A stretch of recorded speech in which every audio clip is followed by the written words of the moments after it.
अस्सलाम वालेकुम। आज के जो कि हम एक सीरीज़ स्टार्ट करने वाले हैं। मेरा नाम मीर हमज़ा है और मैं एसईओ प्रोफेशनल हूँ और पिछले 5 से 7 साल के अंदर मैं एसईओ की सर्विसेज डिफरेंट कंपनीज़ को दे चुका हूँ। तो मैं आपको बताना चाहूँगा कि आज के जो लेक्चर है हम एसईओ की एक सीरीज़ स्टार्ट कर रहे हैं, जिसका स्टार्ट हम एसईओ की बेसिक से करेंगे और बेसिक से होते हुए हम एडवांस के तरफ जाएंगे। इस लेक्चर के अंदर आप मुझसे डिफरेंट इन्फॉर्मेशंस और डिफरेंट चीज़ों के बारे में सीखेंगे। तो हम सबसे पहली चीज़ को स्टार्ट करते हैं, क्योंकि सर्च इंजन ऑप्टिमाइजेशन में सबसे ज़्यादा जो इम्पोर्टेंस है वो सर्च इंजन की है। तो आज मैं आपको बताऊंगा सर्च इंजन क्या होता है। जैसा कि आपने डिफरेंट जगहों पर भी पढ़ा होगा कि एसईओ सीखें, एसईओ इतने दिन में हो जाती है, एसईओ इतने दिन में। तो सबसे पहले हमें सर्च इंजन के बारे में पता होना चाहिए और हमारा फर्स्ट लेक्चर भी सर्च इंजन से ही रिलेटेड है। तो सबसे पहले मैं आपको बताऊंगा सर्च इंजन होता क्या है। जैसा कि आप स्लाइड्स देख रहे हैं मेरे सामने, इसके अंदर लेक्चर 1 और लेक्चर 2 है। और सबसे पहले हम सर्च इंजन की तरफ जाते हैं। Search engines are answer machines. Search engine like answer machines होती हैं जिसके अंदर ऑर्गेनाइज वे में डाटा पड़ा होता है।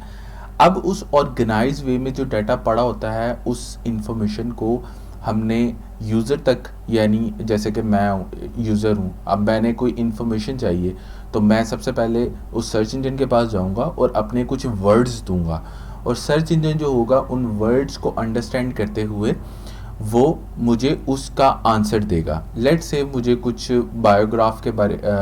बायोलॉजी के मतलब चाहिए, और या हो सकता है मुझे सीवी से कुछ रेलेवेंट चाहिए, या मुझे कुछ और इन्फॉर्मेशन चाहिए।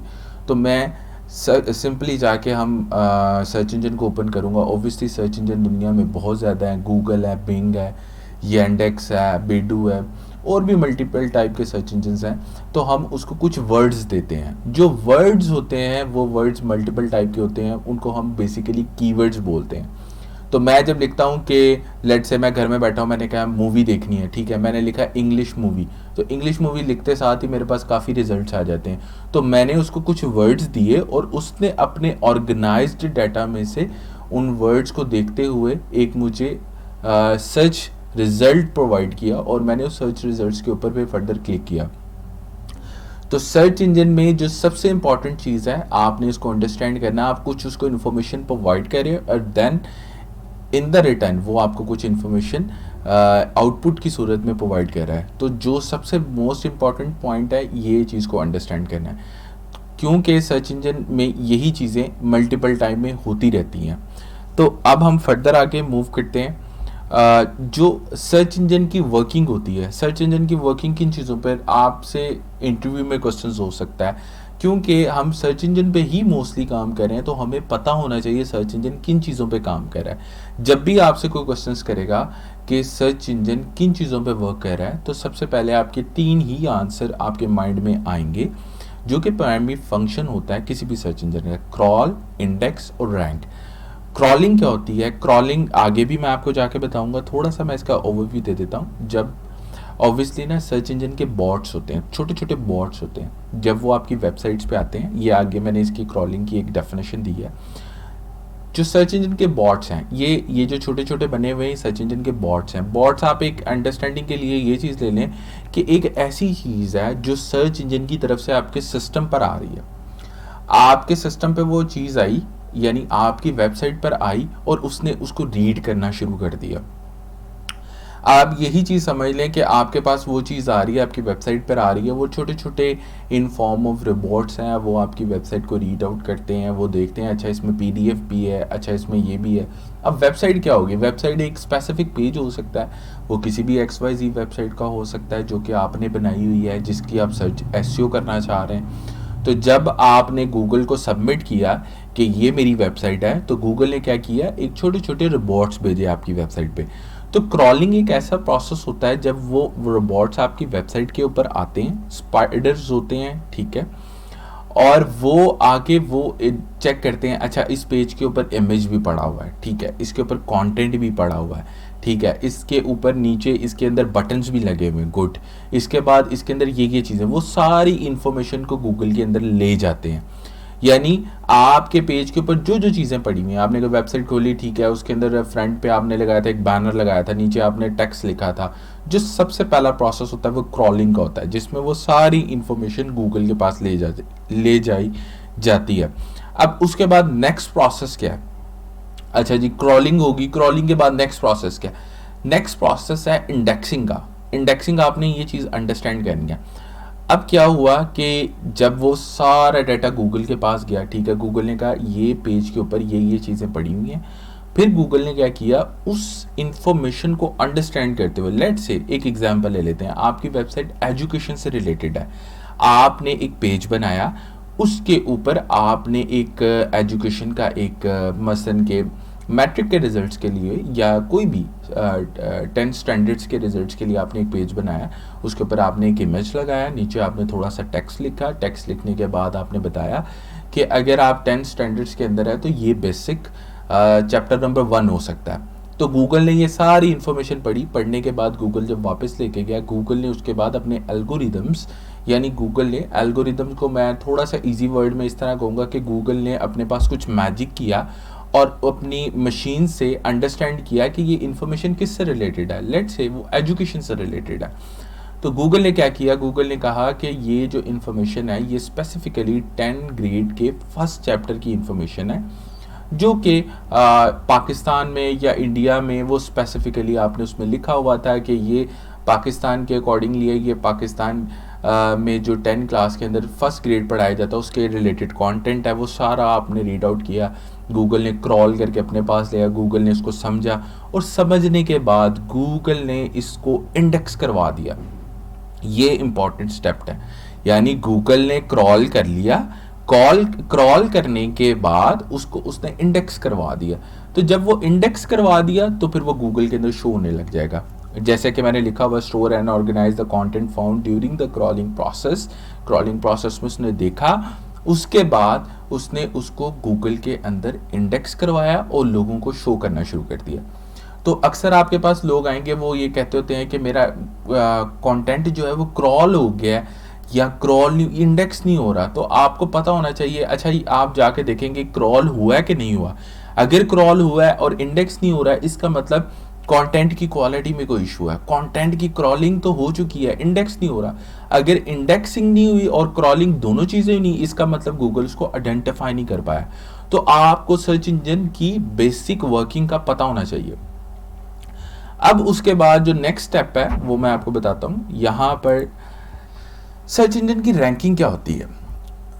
अब एक सिनेरियो पढ़ लेते हैं। When someone perform a search engine score their index for a high quality content and then order the content. अच्छा जी, अच्छा मैं अब इसको थोड़ा सा आपको शॉर्ट वर्डिंग में बताता हूँ। सर्च इंजन की रैंकिंग इस तरह होती है, जब आपने कोई रिजल्ट्स गूगल के अंदर इंडेक्स करवा दिए, अब रैंकिंग का अमल स्टार्ट हो गया। अब लेट से मैं एक बंदा हूँ जिसने इसके ऊपर गूगल के ऊपर गया, सर्च इंजन के ऊपर गया और मैंने जाकर सर्च किया नाइकी शूज़, नाइकी के शूज़ मुझे दिखाओ।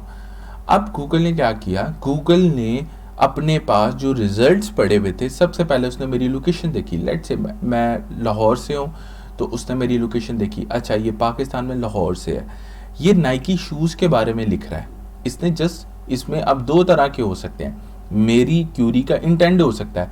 जैसे आप सर्च करते हैं, आप सर्च करते हैं बाय नाइकी शूज़, इसका मतलब ये है कि मैं शूज़ बाय करना चाह रहा हूँ। मैंने 3 वर्ड्स गूगल को दिए।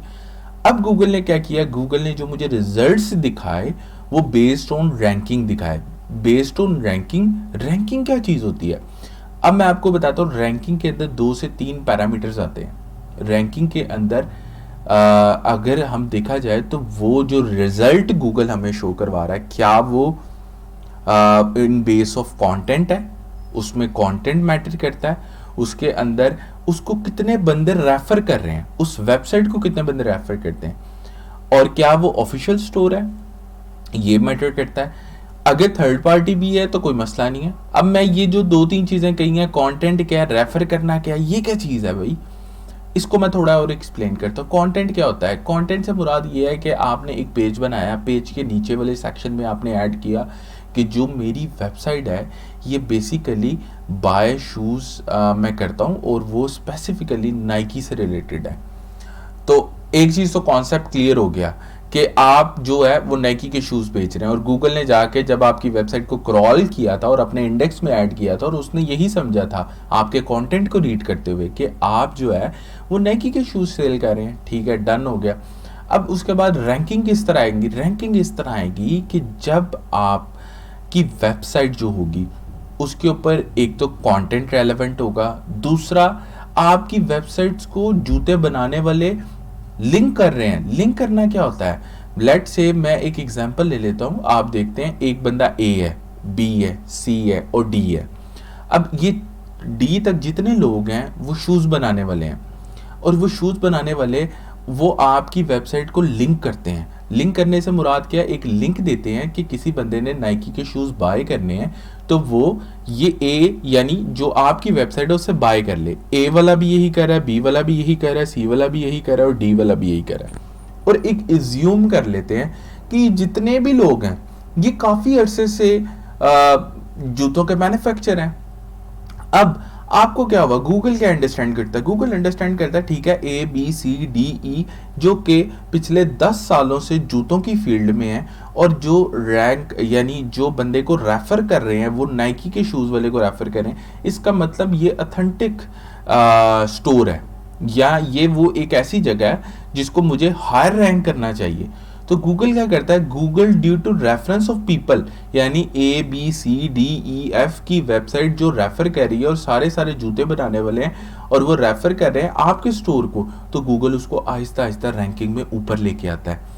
रैंकिंग गूगल के फर्स्ट पेज के ऊपर 10 रिजल्ट्स होते हैं, और इसी तरह एवरी पेज के ऊपर मल्टीपल रिजल्ट्स आ रहे होते हैं। तो गूगल ऑटोमेटिकली आपको आहिस्ता आहिस्ता रैंक करेगा और टॉप 3 में रैंक कर देगा। तो इसको हम रैंकिंग बोलते हैं कि हायर वेबसाइट, अगर कोई वेबसाइट का हायर होगी तो इसका मतलब वो मोर रेलेवेंट होगी, उस सर्च इंजन उसके ऊपर बिलीव कर रहा होगा और वो क्यूरी के अगेंस्ट एक प्रॉपर रिजल्ट होगा। यानी मैं अगर बाय नाइकी शूज़ लिख रहा हूँ तो जो नीचे 3 फर्स्ट रिजल्ट्स आ रही हैं, पहले टॉप 10 रिजल्ट्स आ रहे हैं, वो जो होंगे वो मेरे रेलेवेंट होंगे, यानी कि वो जो मेरी इंफॉर्मेशन है जो मैंने क्यूरी की है उसका बेस्ट आंसर होंगे। ठीक है, तो अब हम नेक्स्ट मूव करते हैं। अब एक बहुत इंपॉर्टेंट क्वेश्चन बनता है जो आपके माइंड में आ रहा होगा, जो मैं समझता हूँ कि आप क्या सोचते हो कि जितने भी सर्च इंजन है क्या इक्वल होते हैं? क्या गूगल इक्वल है, बिंग इक्वल है, याहू इक्वल है? अब सोचने वाली बात है, एवरी मशीन्स के कुछ ना कुछ पैरामीटर्स होते हैं। अब आजकल आप कोई भी इंफॉर्मेशन ले रहे हैं या कोई भी एक मशीन है उसके, अब आपको मैं एक हेयर ड्रायर की एग्जांपल दे देता हूँ। हालांकि हर हेयर ड्रायर का काम गर्म हवा फेंकना होता है, लेकिन उसकी जो मैन्युफैक्चरिंग होती है वो हर कंपनी क्लेम करती है कि हमने डिफरेंट वे से बनाया हुआ है। तो इसी तरह सर्च इंजन जो होते हैं उसके अंदर जो एल्गोरिदम्स होते हैं, जो सर्च इंजन को चला रहे होते हैं, वो डिफरेंट होते हैं। इसी तरह जो सर्च इंजन की एसईओ होती है वो डिफरेंट होती है। गूगल के डिफरेंट पैरामीटर्स हैं, बिंग के डिफरेंट पैरामीटर्स हैं, और हर सर्च इंजन अपने अपने पैरामीटर्स पे वर्किंग कर रहा होता है। तो इसलिए अगर आपसे कोई भी ये क्वेश्चन करता है कि आप गूगल की एसईओ कर रहे हैं, क्या ये बिंग में भी रैंक होगा, आप उसे बताएंगे सर बिंग के कुछ और पैरामीटर्स हैं और गूगल के कुछ और पैरामीटर्स है, तो मैं गूगल के ऊपर वर्किंग कर रहा हूँ और अब मैं स्टार्ट करूँगा और बिंग पे भी रैंक होगा। तो ये दो चीज़ें उसके अंदर आ जाती हैं।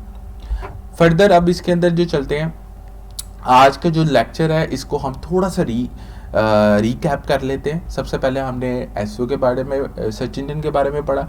सर्च इंजन के अंदर क्रॉलिंग और इंडेक्सिंग और रैंकिंग के बारे में पढ़ा। क्रॉलिंग के अंदर मैंने आपको बताया कि क्रॉलिंग एक ऐसा प्रोसेस होता है जिसमें वेबसाइट के स्पाइडर्स, बॉट्स होते हैं, वो आपकी वेबसाइट पर आते हैं और उसके कंटेंट, इमेजेस, सब चीज़ों को ले जाते हैं। उसके बाद गूगल उसको रीड आउट करता है और उसको इंडेक्स करता है। इंडेक्स यानी सक्सेसफुली उसने रीड आउट करके अपने गूगल के अंदर ऐड कर लिया, या किसी भी सर्च इंजन ने ऐड कर लिया, बिंग ने ऐड कर लिया, बैडू ने कर दिया, याहू ने कर दिया, कोई भी रिजल्ट आना शुरू हो गए।